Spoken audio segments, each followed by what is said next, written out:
YouTube के तमाम दोस्तों को मेरी तरफ से अस्सलाम वालेकुम। हमारे चैनल को लाइक करने का, सब्सक्राइब करने का बहुत बहुत शुक्रिया। प्यारे दोस्तों, ये प्रोग्राम सिर्फ़ और सिर्फ आपका है। आप इसमें अपने मशवरे दे सकते हैं, अपना आइडिया दे सकते हैं और जिस लकीर पे बात करनी है उस लकीर के बारे में बात कर सकते हैं। किसी चीज़ के बारे में मालूमात करनी है आप वो भी कर सकते हैं पामिस्ट्री के ज़रिए।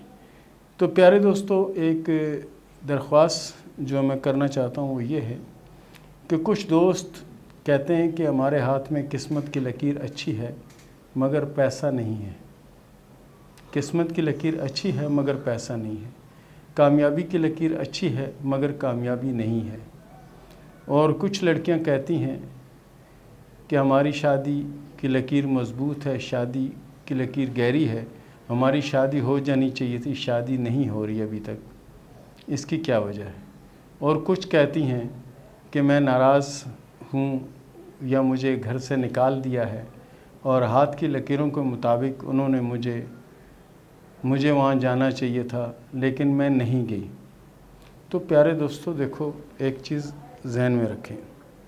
हम आपको हर प्रोग्राम में कहते हैं कि देखें, पामिस्ट्री का जो इल्म है, जो लकीरें हैं, ये हम पे इख्तियार नहीं रखती। हम लकीरों पे इख्तियार रखते हैं। हम लकीरों पे इख्तियार रखते हैं। किस तरह रखते हैं कि मिसाल के तौर पर हमारे हाथ में अगर किस्मत की लकीर अच्छी नहीं है तो हम कोशिश करें कि दिन रात काम करके उसको अच्छा बनाएं। ठीक है ना, दिन रात काम करें और उसको अच्छा बनाएं। तो दूसरी बात यह है कि आप कह रहे हैं कि शादी नहीं हो पा रही, लकीर तो अच्छी है लेकिन शादी नहीं हो रही। तो देखें, शादी के लिए आप कोशिश करेंगे तो शादी होगी ना, अगर आप कोशिश नहीं करेंगे तो कैसे होगी। और दूसरा, आप कहते हैं जी ससुराल वालों ने निकाल दिया है, अभी मुझे ससुराल में होना चाहिए था लेकिन मैं ससुराल में नहीं हूँ। देखें, हर बंदे को अपने अमाल की सज़ा मिलती है। रही बात कि आपको निकाल दिया या आप वहाँ से निकल गई या आपका किसी बात पे अनबिन हो गया, तो आप कोशिश करें उनको मनवाएं ना, किसी हिसाब से उनको मनवाएं। ठीक है, ये तो नहीं कि आप घर बैठे ना और कहें कि आपको आके कोई लेके चला जाए कि चलो जी ससुराल वाले आके आपसे माफ़ी मांग लें कि चलो हम आपसे माफ़ी मांगते हैं, आप आ जाएं। ऐसा तो नहीं होता। आपको उसके लिए कोशिश करना पड़ेगी। और किस्मत की लकीर अगर हाथ में अच्छी है तो ये नहीं होगा कि आपको कहीं से ख़जाना मिल जाएगा। उसका मतलब ये होता है कि किस्मत की लकीर तुम्हारी बहुत अच्छी है, तुम कोशिश करो, मेहनत करो, अपने आप को बनाओ। और अगर किस्मत की लकीर अच्छी नहीं है तो सख्त मेहनत करो और अपनी किस्मत को बनाओ। तो प्यारे दोस्तों, एक चीज़ याद रखें, लकीरें या दुनिया का कोई भी इल्म आपको घर बैठे हुए पैसे नहीं देगा कि आप समझेंगे कि नहीं मेरे हाथ में किस्मत की लकीर बहुत अच्छी है तो मुझे घर बैठे पैसा मिलेगा। घर बैठे किसी को कुछ नहीं मिलता। आपको कोशिश करना पड़ेगी, मेहनत करना पड़ेगी, जद्दोजहद करना पड़ेगी, तब जाके आपको कामयाबी मिलेगी। तो प्यारे दोस्तों, आज जो हम जिस लकीर के बारे में बात कर रहे हैं, ये हमारी एक बहन ने, बच्ची ने भेजा और हमारे कुछ दोस्तों ने भी कहा जी आपने इस टॉपिक पे बात नहीं की, आप इस टॉपिक पे बात करें। तो प्यारे दोस्तों, ये है वजदान की लकीर। वजदान की लकीर कहाँ पर होती है? और एक हमारी बहन ने कहा कि ये बताएं कि सेहत की लकीर और अतारत की लकीर और इसमें क्या फ़र्क होता है। तो फ़र्क तो मैं आपको इंशाल्लाह बताऊंगा वीडियो के अंदर। बाकी वजदान की जो लकीर होती है वो किस तरह से होती है ये देख लें। ये है ज़िंदगी की लकीर, ये है दिमाग की लकीर, ये है दिल की लकीर। ठीक है, ये है लकलैन किस्मत की लकीर और ये है अतारत वाली लकीर। ठीक है, जो आगे चल के कामयाबी की तरफ भी जा सकती है, इस तरफ भी जा सकती है। ठीक है, और वजदानी लकीर यहाँ पे जहाँ पे हमारे जिन्हीं हाथ में सफ़र की अलामतें या कुछ ऐसी चीज़ें हैं तो वहाँ पर ये लकीर इस तरह से चल रही होती है। इस तरह से अगर कोई लकीर हाथ में चल रही है, यहाँ से छोटी सी लकीर चल रही है, साथ में यानी इस उभार के ऊपर इधर से यहाँ से एक लकीर आ रही है। अगर ये सफ़र की लकीरों को काट रही है, ये सफ़र की लकीरों को काट रही है तो इस सफ़र में जनी मामलात बना रही है, जनी सफ़र में ठहराव ला रही है। सफ़र को ख़त्म नहीं कर रही, सफ़र में ठहराव ला रही है। और ये लकीर जिन हाथों में है, ये लोग जो होते हैं ये पुरस्रार उलूम जो हैं उसके शौकीन होते हैं। जैसे टेलीपैथी जो है, टेलीपैथी के ये माहिर हो सकते हैं। रूहानियत में अगर ये जदोजहद करें तो बहुत बड़े जनी नेक और पारसा बन सकते हैं, अच्छे बुज़ुर्ग बन सकते हैं, इनकी दुआओं बदुआओं में असर हो सकता है। ये इनकी ये सलाहियत है। अगर आपके हाथ में भी ऐसे लोग बड़े दानश्वर लोग होते हैं, यानी अल्लाह ताला ने इनको इतना कुव्वत वाला दिमाग दिया होता है, इतनी कुव्वत वाला दिमाग दिया होता है कि आप मिसाल के तौर पर कोई वाक़या या कोई हादसा उनको सुनाएंगे कि फ़लानी जगह में ये हुआ, उन्होंने नहीं देखा, लेकिन वो अंदाजे से बोलेंगे अच्छा ये हुआ था, उसमें 3-4 बंदे मर गए होंगे या 3-4 बंदों का हालत ख़राब हो गई होगी, उन्होंने नहीं देखा, वो यहाँ खड़े हुए हैं, उनका दिमाग उनको बता रहा है कि ऐसा है। मिसाल कहीं धमाका हो गया तो वो न्यूज़ नहीं सुनेंगे, ये किसी ने बोल दिया धमाका हो गया, ओहो उसने यहीं से अफसोस करना शुरू कर दिया, ओए पता नहीं कितने लोग, तो वाकई ऐसा हो चुका होगा। ये वो लकीर है जो हाथ में पाई जाती है, इसको वजदान की लकीर कहते हैं। इसके साथ एक लकीर छोटी सी और भी चल सकती है, और ये लकीर बाज़ औक़ात ऐसा भी होता है कि ये लकीर चलते चलते चलते दिल की लकीर को क्रॉस कर जाती है और अतारत के उभार तक चली जाती है। तो इससे ये ज़ाहिर होता है कि ये लकीर की बदौलत यानी बेहिसाब दौलत भी आ सकती है, यानी जो आप उलूम सीख रहे हैं या जो इल्म सीख रहे हैं उससे बेहिसाब दौलत भी आ सकती है।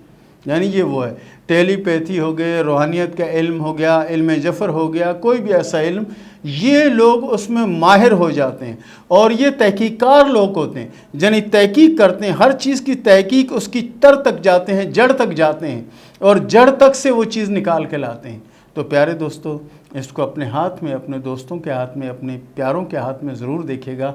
अगर इस तरह की लकीर नज़र आ जाए किसी बच्चे के हाथ में तो ये समझेंगे कि बच्चा बहुत ही लायक बच्चा होगा और ये बहुत बड़ा दानश्वर बनेगा या बहुत ही हार्ड दिमाग प्रोफेसर बनेगा। तो प्यारे दोस्तों, ये नेककार लोग होते हैं, वली अल्लाह लोग होते हैं, इस टाइप के लोग होते हैं, ये टेलीपैथी, ये सारे उलूम वगैरह ये सीख लेते हैं। प्यारे दोस्तों, ये था हमारा आज का प्रोग्राम और इसके साथ ही हम शुरू करते हैं सवाल और जवाब का सिलसिला। मिफ्रा ने सवाल किया फैसलाबाद से कि ये बताएं कि मेरे हाथ में अगर दौलत है तो कब आएगी। मिफ्रा साहबा, आपके हाथ में दिमाग की और ज़िंदगी की लकीरें दोनों अलग अलग होकर चल रही हैं।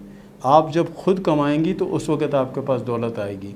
और रही बात इस तरह की जो ख़वातीन होती हैं जिनके दिमाग की और ज़िंदगी की लकीरें अलग होती हैं, इनकी अज़दवाजी ज़िंदगी अच्छी नहीं होती, इनकी अज़दवाजी ज़िंदगी अच्छी नहीं होती और दौलत आप ख़ुद कमाएंगी तो आएगा, क्योंकि ऐसी ख़वातीन ख़ुद काम करती हैं, ख़ुद कमाती हैं और ख़ुद खाती हैं। और दूसरी बात यह है कि आप कह रही हैं कि अगर मेरा जवाब सही हुआ तो मैं हाथ चेक कराऊंगा, तो हमें आपके हाथ चेक करने की कोई ज़रूरत नहीं है। अल्लाह के फ़ज़ल से हमारे पास बेहिसाब हाथ हैं और अल्लाह के फ़ज़ल से ये समझें कि हमारे पास दिन के 150 से 200 हाथ हैं और हम उनको 2-2 हफ़्ते का टाइम देते हैं कि 2 हफ़्ते बाद आप हमें हाथ दिखाइएगा। मिसबा साहबा ने सवाल किया रावलपिंडी से कि ये बताएं कि मेरी शादी कब होगी और कहाँ होगी, अपनों में होगी या गैरों में होगी। आपकी शादी 2023 में होगी और अल्लाह के फ़ज़ल से अपनों में होगी और शादी कामयाब रहेगी, क्योंकि आपके हाथ पे जो किस्मत की लकीर है अल्लाह के फ़ज़ल से बहुत अच्छी लकीर है। अमीन हमज़ा ने सवाल किया है लाहौर से, ये बताएं कि मैं दुनिया का बड़ा लीडर बन पाऊँगा या नहीं। प्यारे दोस्त, अल्लाह ताला ने इंसान को अशरफुल मखलूक बनाया है, अशरफुल मखलूक बनाया यानी कि अज़ीम मखलूक, और ये मखलूक अपनी मेहनत, अपनी कोशिश, अपनी जद्दोजहद से दुनिया का हर काम कर सकती है। तो प्यारे दोस्त, आप भी लीडर बन सकते हैं, सिर्फ कोशिश करने की बात है और मेहनत करने की बात है। आप मेहनत करें, कोशिश करें। आज तक तो आप हर मामले में कामयाब होते रहे और आगे भी आप कामयाब होंगे। शर्त ये है कि मेहनत करें, ये ना हो कि कल को आप भी कहें कि जी मैं तो लीडर नहीं बन सका। क्यों नहीं बन सका? तो भाई कोशिश आपने करनी है, मेहनत आपने करनी है, रहमत मेरे अल्लाह ने करनी है। शीन साहिर ने सवाल किया है बलूचिस्तान से कि मेरा शोहर नाराज़ है, ये बताएं कि नाराज़गी ख़त्म होगी और वो मेरे पास आएगा या नहीं। देखें, आपके हाथ की लकीरों के मुताबिक आपकी जो शादी की लकीर है उसमें बहुत बड़ी रुकावट है। अब ये क्या रुकावट है, इसको आप ख़ुद दूर करने की कोशिश करें। इंशाअल्लाह अज़ीज़ मामलात बन जाएंगे, लेकिन रुकावट बड़ी है, पहले रुकावट को ख़त्म करें फिर ये मामले क्लियर होंगे। KLCC ने सवाल किया मलेशिया से कि ये बताएं कि मेरी शादी पसंद की होगी या नहीं, और शादी कब तक होगी। प्यारे दोस्त, आपके हाथ में शादी की 2 लकीरें हैं। आप दोनों लकीरें जो ना हाथ की लकीरों के हिसाब से लेट शादी की तरफ इशारा कर रही हैं। इसका मतलब है कि 2 से 2.5 साल का अरसा लग सकता है, लेकिन शादियां आपके हाथ में 2 हैं। नवीद आदम ने सवाल किया है कराची से कि मेरे हाथ में शादी की 1 लकीर है, मैं दूसरी शादी करना चाहता हूं, क्या शादी हो जाएगी। नवीद आदम साहब, शादी जो होती है पैसों से होती है और व्हील पावर से होती है, यानी उभारे ज़ोहरा और दीगर चीज़ें आपके हाथ में अच्छी हैं। बहरहाल आप पैसे आपके पास अगर हैं, इनकम है, तो आप चाहें तो 4 शादियां कर लें। मैंने आपको हर प्रोग्राम की 3-4 वीडियो में मैं एक बात करता हूं कि लकीरें हम पर इख्तियार नहीं रखती, हम लकीरों पे इख्तियार रखते हैं। अगर आपकी व्हील पावर जो मुझे नज़र आ रही है ये मौजूद है, ठीक है, और पैसे आपके पास है, इनकम है कि आप 2 से 4, 6 बीवियाँ रख सकते हैं, तो आप रखें, उसमें कोई मना तो नहीं। हाशिम ने सवाल किया है लाहौर से कि 2 साल हो गए हैं मेरी शादी को, औलाद मेरे हाथ में है या नहीं, ये बता दें। प्यारे दोस्त, आपके हाथ में दीगर लकीरें और उभार बहुत अच्छे हैं, बाकी मौजूदा टाइम पे आपके हाथ में औलाद की कोई अलामत नज़र नहीं आती। हो सकता है आगे 2-4 दिनों में या 2-4 हफ़्तों में या 2-4 सालों में वो लकीरें नुमायाँ हो जाएं, तो इंशाअल्लाह हम ज़रूर उनके बारे में बताएंगे। मौजूदा वक़्त में लकीरें नहीं हैं। और इसके साथ ही इजाज़त दें, मिलते हैं अगले प्रोग्राम में, तब तक के लिए अल्लाह हाफ़िज़।